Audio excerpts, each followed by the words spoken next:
ikica abazimu nuko umenyesha Satani ko aho Imana ikugejeje, atari aho gusa hari n'ahandi uzagera, kandi aho Imana ikugejeje bikagutera gushimira Imana ihakugejeje, binogonora abazimu, bikangiza abazimu ku buryo abazimu baguhunga, bakava nk'hano bakagenda nk'amasatanu baguhunga. Iyo umuntu ashima Imana, abarozi baramutinya, abapfumu baramutinya, za kare ziramutinya. Iyo umuntu ashima Imana, bitera Imana kukuremera ishimwe rikomeye mu buzima bwawe. Fata umwanya ushima Imana. Kunda yawe n'ahantu hari ibikovu, shima Imana. Umuntu ararwara, umuntu akanyura akamubaga, bakatagura akavana mbino akajugunya, wowe umwaka urashize ngo wabuze gushima Imana. Shima Imana. Ayaya. Iyo wasobanukiwe kuri inshuti ya Yesu, iyo wasobanukiwe ko Yesu muri kumwe, uratungurana, ubu igitangaza muri karitsiye. Iyo wamaze kwisobanukirwa ko Yesu Kristo muri kumwe, abantu batanga ko se nitumuzi atambukana muri karitsiye, avuye i Burayi, yavuye none se yadutsate. Oya, yabanaga na Yesu muri aya mezi. Wabanye nande? Ese wabanye na Yesu? Uri tayari gutungurana? Hari ikintu wibitseho ugiye gutungurana ngo baravuga ngo yabanaga na Yesu. Wakoze ibikomeye sinzi uko nabivuga, wakoze ibikomeye sinzi uko nabivuga, wakoze ibikomeye sinzi uko nabivuga, wakoze ibikomeye,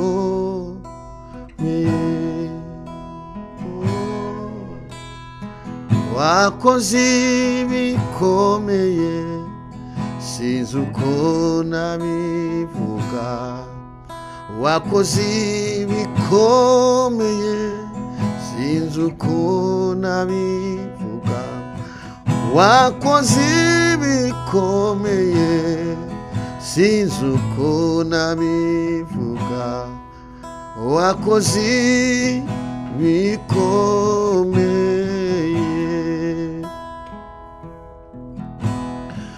wakoze ibikomeye Mana sinzi uko nabiririmba, wakoze ibikomeye sinzi uko nabivuga, wakoze ibikomeye sinzi uko nabivuga, wakoze ibikomeye.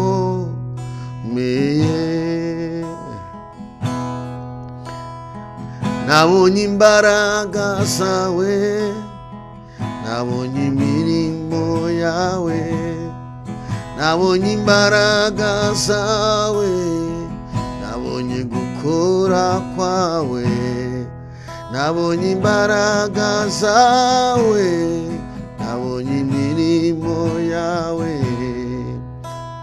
wakoze ibikomeye. Imana yakoze ibikomeye ku buzima bwawe, Imana yakoze ibikomeye ku buzima bwanjye, nawe nkurikiye Imana yagukoreye ibikomeye. Hari ibintu byinshi Imana yakoze, uba warapfuye, Satani baraguhitanye, ariko Imana yakoze ibikomeye. Imana yakoze ibikomeye mu buzima bwawe, n'ubitekerezo wasanga ari ibintu byinshi Imana yakoze.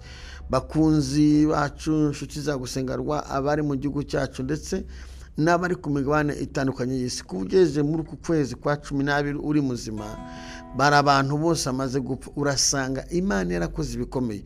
Uyu munsi ushaka uruvuga ngo nta kuntu umeze, ufite ibibazo, ariko uriho, shima Imana kuriho. Iyi ni imbaraga ngo wakoze ibikomeye. Imana yadukora ibintu bikomeye ku buryo ubitekereje umutima wawe ushaka gutera haleluya. Hano bajya bavuga ngo ni haleluya z'imirambararo, ushaka gutera haleluya z'imirambararo bitewe n'ibyo Imana yakoze. Satani ntakwihebeshe ngo akwereke yuko nta by'Imana yakoze. Birahari, no kuba ugihumeka n'urukundo rw'Imana, no kuba ukivuga n'imbaraga z'Imana, no kuba ukigenda bikemera n'imbaraga z'Imana. Wakoze bikomeye sinzi uko nabivuga, wakoze bikomeye sinzi uko nabivuga, wakoze bikomeye sinzi uko nabivuga, wakoze ibikomeye, wankoreye ibikomeye sinzi uko nabivuga, wankoreye ibikomeye sinzi uko nabivuga, wakoze ibikomeye Mana we sinzi uko nabivuga, wakoze ibikomeye, warangwaniriye ndabibona, waduciriye inzira mu butayu,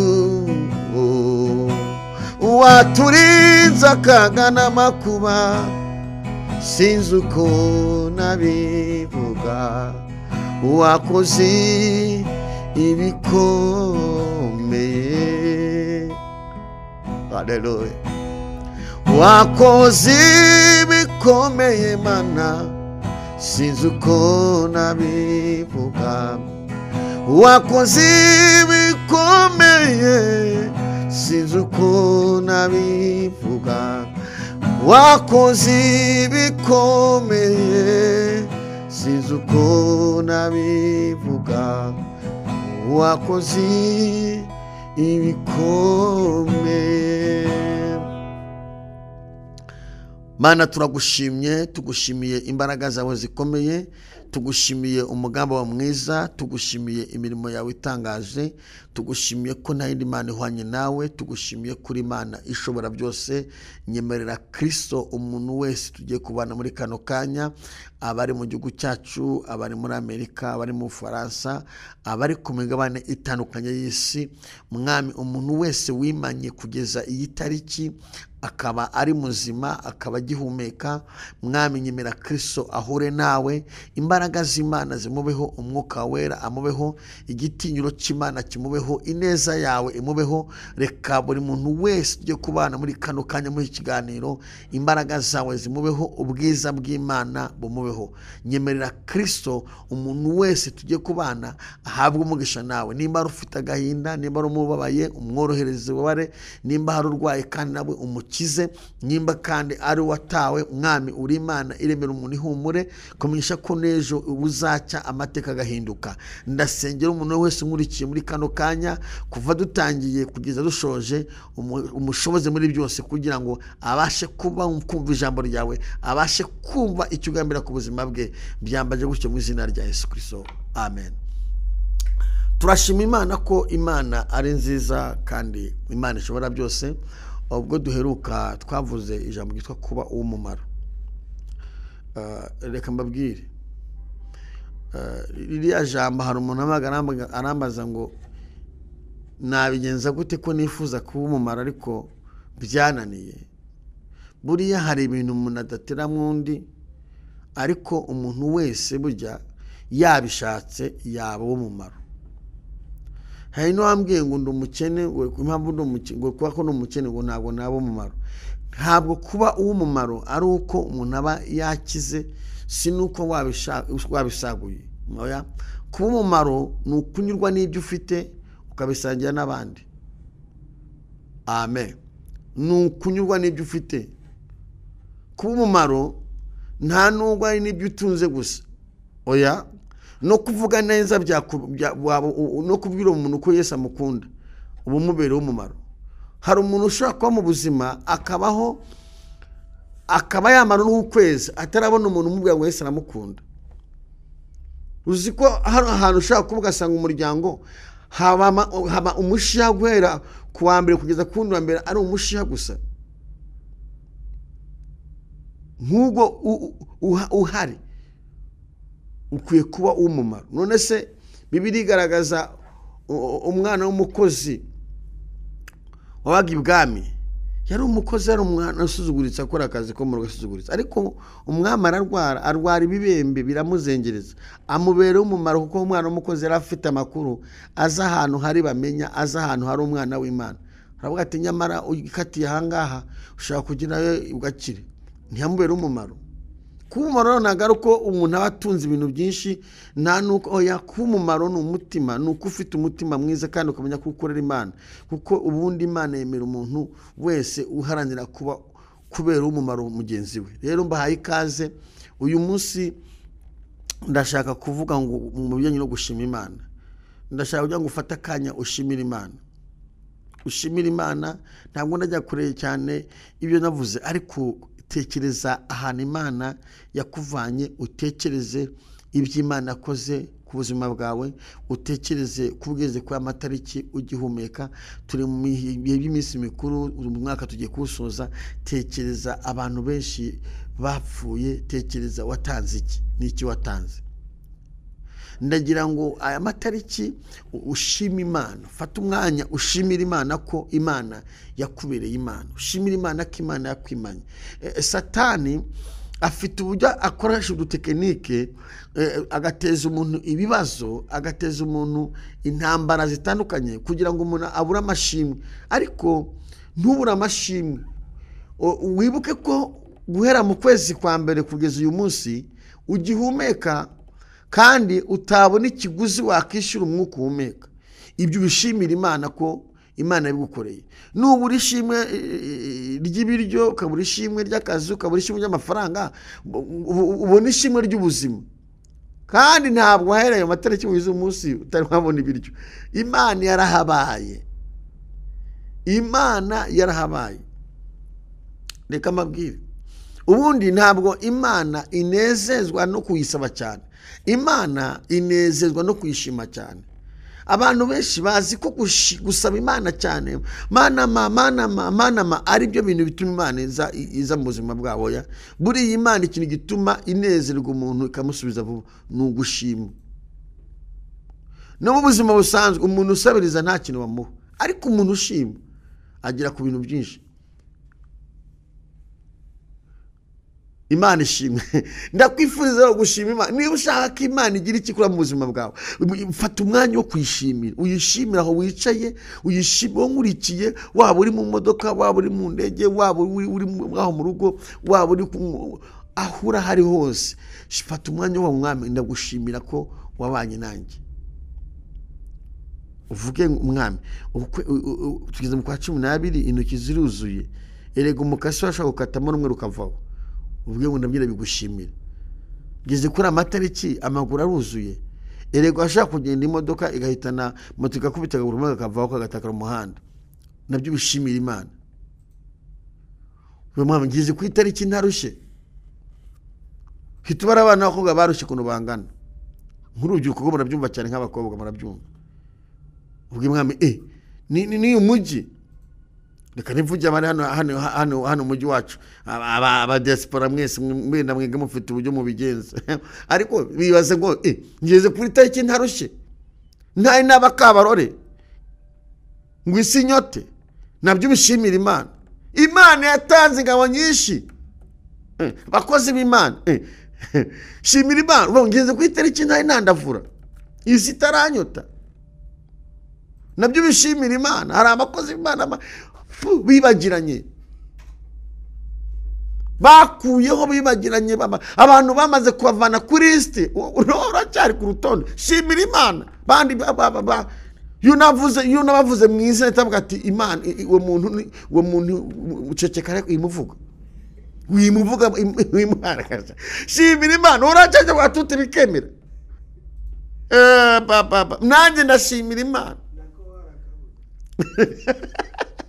Dieudonne ko barakabuze. Shimira Imana. Dieudonne nawe shimira Imana kuri gufata sura bikemera. Bene data mu nkuriki, amashimwe ni menshi. Urebye uburyo abantu hari igihe Satani guhisha amashimwe. Shimira Imana. Wabonye kwishyura inzu, shimira Imana. Wabuze ibyo shima abe byihorere. Wishe biremera, bishimira Imana. Abana bize bagiye kwishura biremera, bishimira Imana. Ntabwo umugabo yagutemye. Shimira Imana. Mu gitondo n'umuzumuje amakuru y'umugabo watemye umugore. Yamusanze mu murima, ngamusanga mu murima, aramutema. Ko aratema bikana, atema umutwe, aratema, arangiza bariyahura. Bose barafata bajyana mu bitaro. None shimira Imana, umwaka, imyaka ibaye imyaka, muri kumwe n'umutware wawe, uri kumwe n'umudamu wawe. Shima Imana. Ikinzanye ni ukubwira Imana ngo Mana, hari ibintu wakoze ku buzima bwanjye, ndagushimiye. Ese nawe hari ibyo wibutse Imana yakoze ku buzima bwanjye? Shimira Imana. Bene data, gushima Imana ni bimwe mu bintu Imana ikunda kurusha ibindi byose. Gushima Imana, gufata umwanya ugashima. Gushima Imana bituma unyurwa. Ubona atike ikugeze mu mujyi, shima Imana. Sinababwiye, narababwiye ngo ugenda na vewiti n'ujyana na moto bose bagerayo. Ujyana tagisi vatiri n'ujyana n'ijipe bose bagerayo. Wataze bitana agatanga bitana agatega, n'uwatwaye ijipe bose bicara mu mwanya umwe. Nta wicara mu myanya ibiri, mwese mugerayo.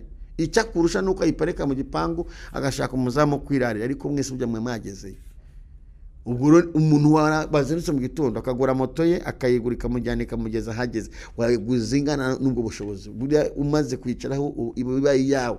Shimira Imana ko wabonye kuyigura ukagera aho ugera. Uwaguze itagisi vatika kugeza aho warugiye, shimira Imana. Unyigimbe ngo bandi bafite imodoka, ushimira Imana ko nawe wabonye kuyigura, waguze ya 5. Jye namenye amakuru. Reka mbabwire, icyica abazimu nuko umenyesha Satani ko aho Imana ikugejeje. Ataraho gusa, hari n'ahandi uzagera, kandi aho Imana ikugejeje bikagutera gushimira Imana ihakugejeje. Binogonora abazimu, bikangiza abazimu, ku buryo abazimu baguhunga, bakava nk'hano bakagenda nk'amasaha 5 baguhunga. Iyo umuntu ashima Imana, abarozi baramutinya, abapfumu baramutinya, za kare ziramutinya. Iyo umuntu ashima Imana, bitera Imana kukuremera ishimwe rikomeye mu buzima bwawe. Fata umwanya ushima Imana. Kunda yawe n'ahantu hari ibikovu, shima Imana. Umuntu ararwara, umuntu akanyura akamubaga, bakatagura akavana mbino akajugunya, wowe umwaka urashize ngo wabuze gushima Imana. Shima Imana. Ayaya. Yemwe bene data, gushima Imana. Mfite byinshi nagushimira, mfite byinshi byo kukuvuga. Iyo nekereje urukundo wankunze, birandenga. Yewe mukunzi we, mukunzi wanjye Yesu wanyitangiye. Nabonye ineza yawe sinzabyibagirwa. Mukunzi wanjye Yesu wanyitangiye. Nabonye ineza yawe sinzabyibagirwa. Haleluya. Aho imiryango itabaye warahabaye, aho abavandimwe batari warahabaye. mu gicuku cya nijoro basinziriye ntibasinziriye yewe mukunzi wanjye reka ngushimire mu mvura nyinshi mwami ntiwanereranye mu zuba ryinshi waranzigamye wambereye igicucu umbera umutaka uramisha reka mbigushimire haleluya mukunzi wanjye Yesu reka nkuririmbe mukunzi wanjye Yesu waranzigamye wambereye akabando k'iminsi mukunzi mwiza ntiwanereranye waranzigamye wambereye akabando k'iminsi mukunzi mwiza ntiwanereranye waranzigamye ntiwanereranye waranyimanye wambereye akabando k'iminsi mukunzi mwiza weyo ntiwanereranye wariyasharabone ntiwanereranye waranzigamye igihe nari mbabaye waranzigamye wambereye umutaka waranyimanye mukunzi wanjye Yesu reka nkuririmbire mukunzi wanjye Yesu kangucurangire ntiwanereranye no muri bwa burwayi naraguhamagaye mwamurangiza ntiwanereranye no muri ya madene naraguhamagaye mwami wanciriye inzira ntiwanereranye igihe abantu bari basize wasigaranye nanjye yewe mukunzi wanjye haleluya Imana ishimwe mukunzi wanjye Yesu reka nkuririmbire mukunzi wanjye Yesu reka ngucurangire mukunzi wanjye Yesu reka ngushimire ntiwanereranye waranzigamye muri ya nzara waranzigamye wariyasharaboriya mandore kontrafai Imana ishimwe ntiwanereranye waranzigamye nabuze ibitotsi waranzigamye rubanda bamanze amaso waranzigamye mukunzi wanjye reka nkuririmbire haleluya Imana ishimwe Imana ishimwe uyu mukunzi bita Yesu reka mbabwire iyi ndirimbo iravuga ngo mukunzi wanjye Yesu ntiwanereranye wambereye akabando k'iminsi noneho hari igitero kivuga ngo abantu baransize ntibigeze usiga haranavuga ngo igihe bari basinzire bagezeyo ntigeze usinzira uzi ko uyu mukunzi bita Yesu adasinzira, uzi ko asinzira byonyine. Amahembe yahigiriye iwanyu kwa bene wanyu bakwanga bakuniga bugacya mu gitondo bajya gushingura, wahereje Imana icyubahiro. Uyu mukunzi Yesu abana natwe mu bihe bikomeye, abana natwe mu bihe by'ibibazo, abana natwe mu gihe tubizi no mu gihe tutabizi. Niwe wenyine utadutererana, n'uyu mukunzi. Ndamushimiye mukunzi Yesu. Nawe umufashe, unyemere umfashe umushimire. Ntabwo aduterana, yatubereye akabando k'iminsi. Gwera mu kwa mbere ntabwo yagutereranye, mu kwa kabiri ntiyagutereranye, yagiye abana nawe. Yagiye agukura ku rutonde rw'abangirika, agukura ku rutonde rw'abasara, agukura ku rutonde rw'abakenyuka, agukura ku rutonde rw'abamugara, agukura ku rutonde yagukuye ku rutonde rw'abanyabibazo, akuremera ishimwe. Haleluya! Yabaye mu ruhande rwawe, arakuzigama. Uyu mukunzi yarakuzigamye, akurinda guseba, ukajya ubona igisebo kiraje. Uyu mukunzi Yesu akagupfuka, akagwishahisha, wajya kubona gucira inzira mu butayu, akakuremera mano ahatari inzira, akashira inzira. Uyu ni umukunzi bita Yesu. Ndamubatuye bantu mwese munkurikiye hano, munkurikiye, ndabizi ko munkunda.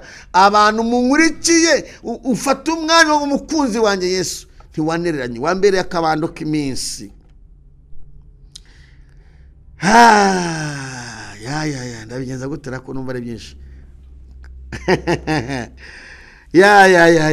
Uyu mukunzi Yesu ntago ashobora kugusiga, ntiyaguterana, ntiyagusiga habe na gato. Ijambo ry'Imana mu byakozwe n'intumwa ibice 4 ku murongo wa 13 hari ijambo rivuga ngo babonye ubushizi bw'amanga bwa Petero na Yohana, kandi bamenya ko ari abaswa batigishijwe, baratangara, maze bibuka ko babanaga na Yesu. Mwakeza mu by'Imana ta ngo aba bantu barabarebye, bareba itangaza bari gukora Petero, n'ahandi itangaza bari gukora, baravuga ati aba bantu n'abajinga, n'abaswa, ntabwo bigishijwe. Ariko bari kwivanaho imbere gukora. Ni gute bari guhagurutsa ngo bahagurukize ibirema, ngo bazuye abantu, ngo bakirije indwara, ngo baravanga abantu ko batigishijwe. Ibintu bivanye he? Ariko ngo buri hari abantu babazi kuneka, nuko batajya mu rusengero Dodoni. Hari abantu batajya mu rusengero bakajya baneka, bajya Dodoni bagiye mu materaniro, ngo barabireba baravuga ati bafite ahantu babivana. Babanaga na Yesu, babonye ubushizi bw'amanga bafite. Uyundi iyo wasobanukiwe kuri inshuti ya Yesu, iyo wasobanukiwe ko Yesu muri kumwe, uratungurana, ubigitangaza muri karitsiye. Iyo wamaze kwisobanukirwa ko Yesu Kristo muri kumwe, abantu batana bakose nitumuzi, nitumuzi atambuka muri karitsiye, avuye Burayi, avuye none se yadutsate. Oya, yabanaga na Yesu. Muri aya mezi wabanye nande? Ese wabanye na Yesu? Uri tayari gutungurana? Hari ikintu wibitseho ugiye gutungurana? Ngo baravuga ngo yabanaga na Yesu, babanaga na Yesu. Sibo ahubwo Kristo uri muri bo ni uri kubakoresha. Iyo wabanye na Yesu neza, iyo wagize umubano mwiza na Yesu, agukorera igitangaza mu maso y'abantu bavuze ko ntacyo uzimarira. Ndasubiramo, iyo wagize umubano mwiza na Yesu, iyo wubatse ubushuti bwawe na Yesu, agukorera igitangaza mu maso y'abavuze ko ntacyo uzapfa wimariye. Iyo wubatse ubushuti bwawe ukabwubaka neza na Yesu, ukaba inshuti ya Yesu, aguhoza amarira mu maso y'uwakurishije amarira. Icyo nkundira Yesu, hari igihe akurindira uwakurishije amarira akamukurindira kugira ngo azabone ibyo Yesu agukoreye. Iyo wabanye na Yesu neza, akuvura ibikomere mu maso yo guteje ibikomere. Hari abantu Uwiteka agiye kuvura ibikomere.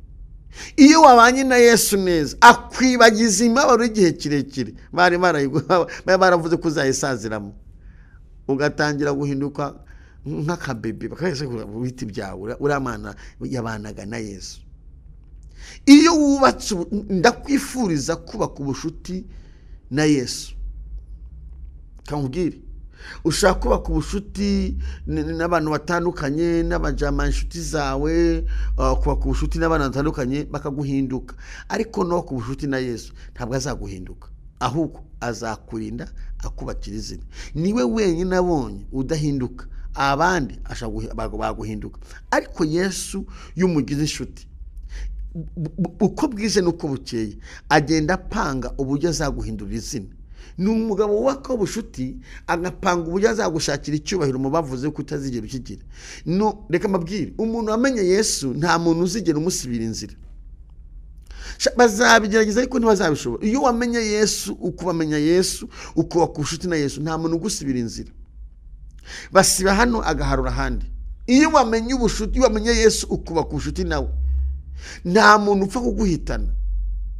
Ndakwifuriza kubaka ubushuti na Yesu, uri nababwiye utubera akabando k'iminsi. Umwe nababwiye, uyu Yesu ndi kubabwira, uyu udukiza ibyago n'amakuba, uyu tubabarira ibyaha ntaducyurire. Mugenzi wawe uramukosheza agahita avuga ati ujye uca hariya, niduhura hari inzira ebyiri, ujye unyura hariya nyura hano. Ariko uyu mukunzi ni umukunzi ukora ibyaha wakihana, akakubora ntanabyibuke, akanagusubiza. Haleluya.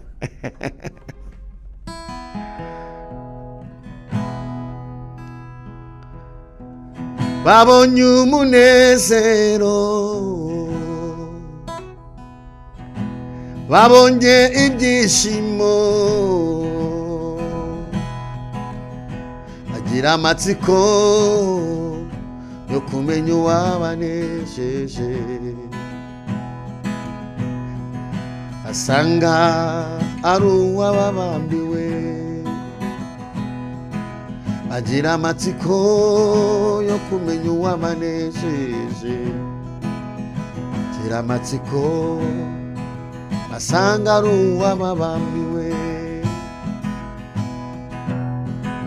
Hari amahoro Yesu atanga,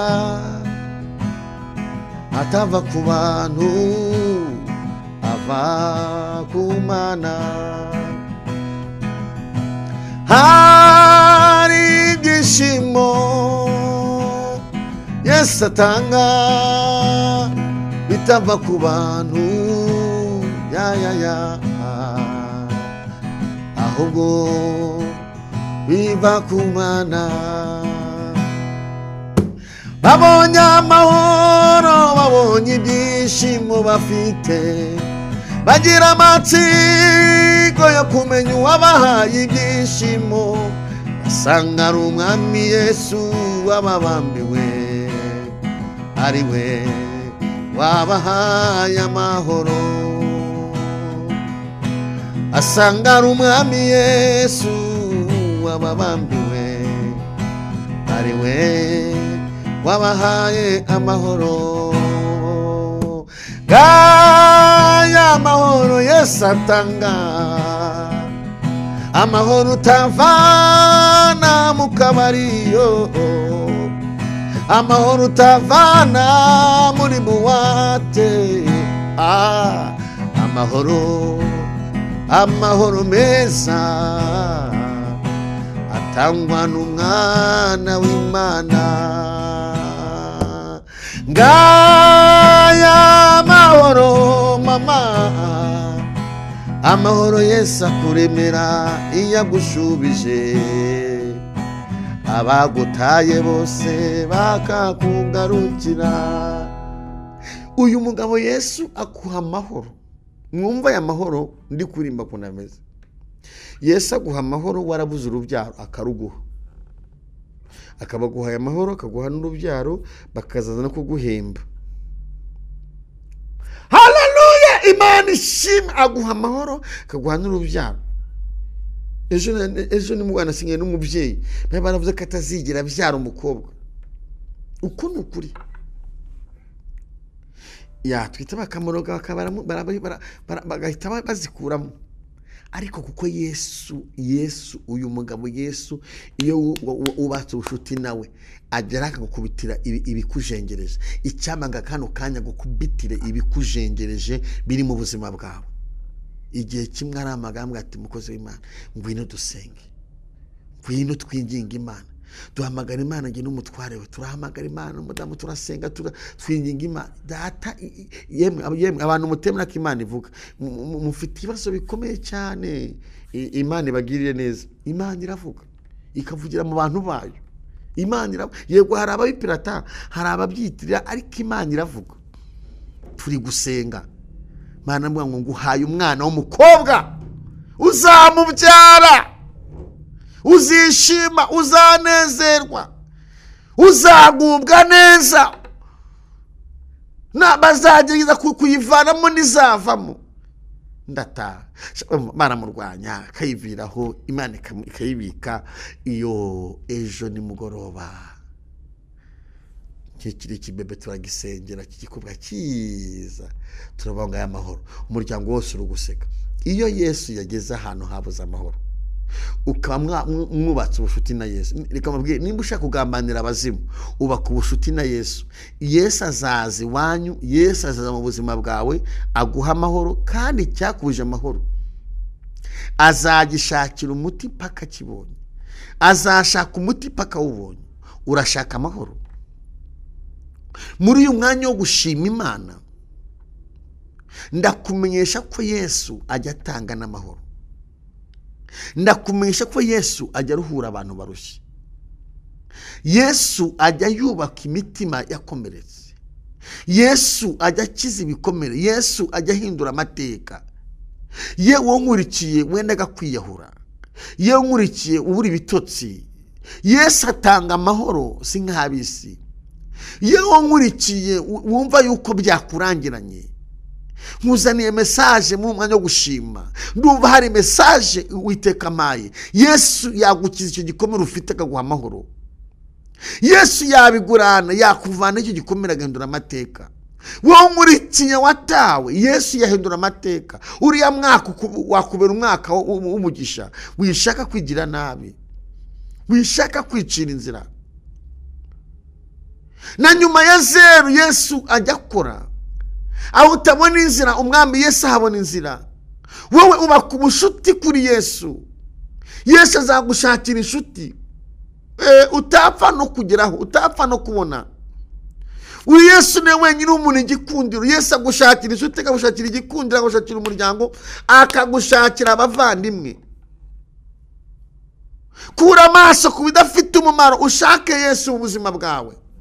Ibikomere bizarangira, ibitutsi bizahinduka, inyuro zizavaho.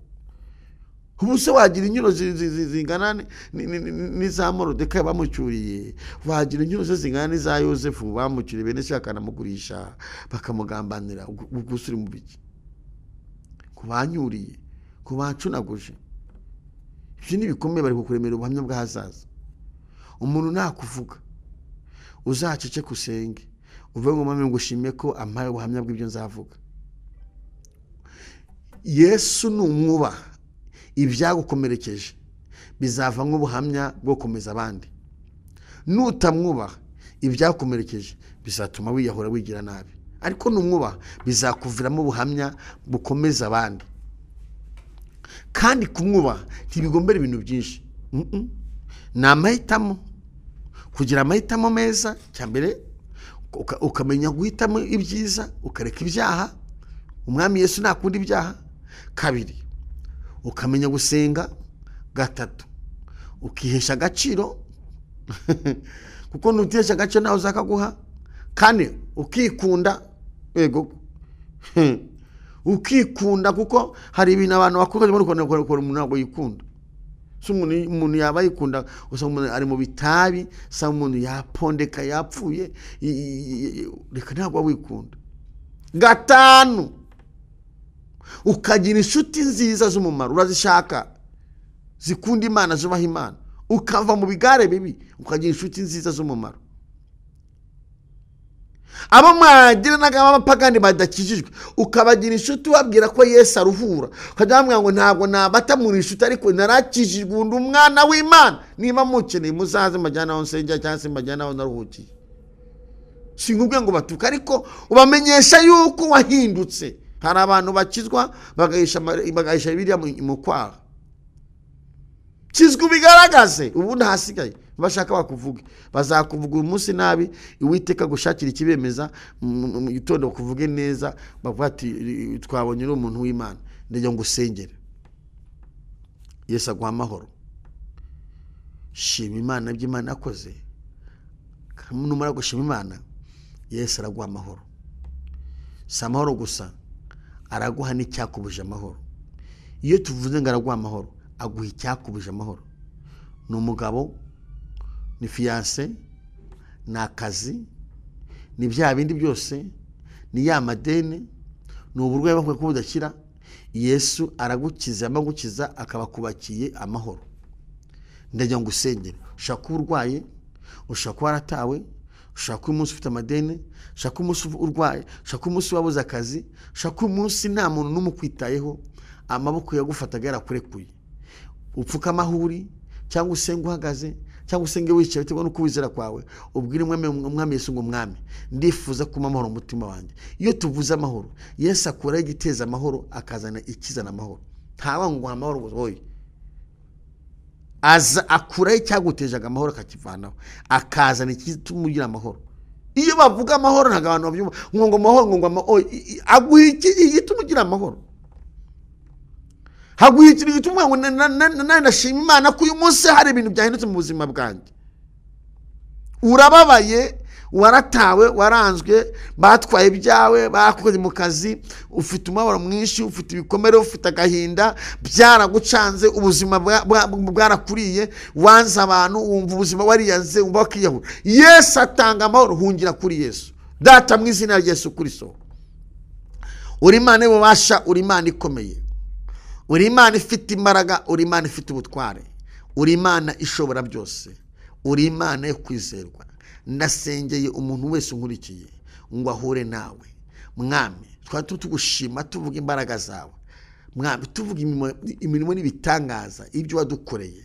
Ariko nanone mwami, hari abantu badafite amahoro, hari abafite ibikomere, hari abafite agahinda, hari abantu batawe, hari abantu basuzuguwe, hari ababuze icyerekezo, bakeneye amahoro. Kandi nasanze ukuraho ikibazo ukazana igisubizo, umuntu akagira amahoro, akajya mu nzu yawe akagushima, kwamuhindura ubuzima, amahoro akaba yabonye. Ndatura imbaraga z'Imana ku buzima bw'umuntu wese nkurikiye, ndatura igitinyiro cy'Imana, ndatura imbaraga z'Imana, ndatura kubohoka, ndirukana imbaraga z'abakonikoni mu izina rya Yesu Kristo wa Nazareti. Ndafatamiri imigambi yose ya Satani, ndafatamiri imbaraga z'abakonikoni, ndafatamiri imbaraga z'abarozi, ndafatamiri imbaraga za karande, ndirukana umuvumo wose mu izina rya Yesu Kristo. Icyari giteye umuntu ibikomere, icyari giteye umuntu agahinda cyose kive ku buzima bwe mwami. Ngushime kuri Imana ibikoze mu izina rya Kristo wa Nazareti. Amen. Imana ibagire neza. Ijambo ry'Imana ngaruka. Bye bye.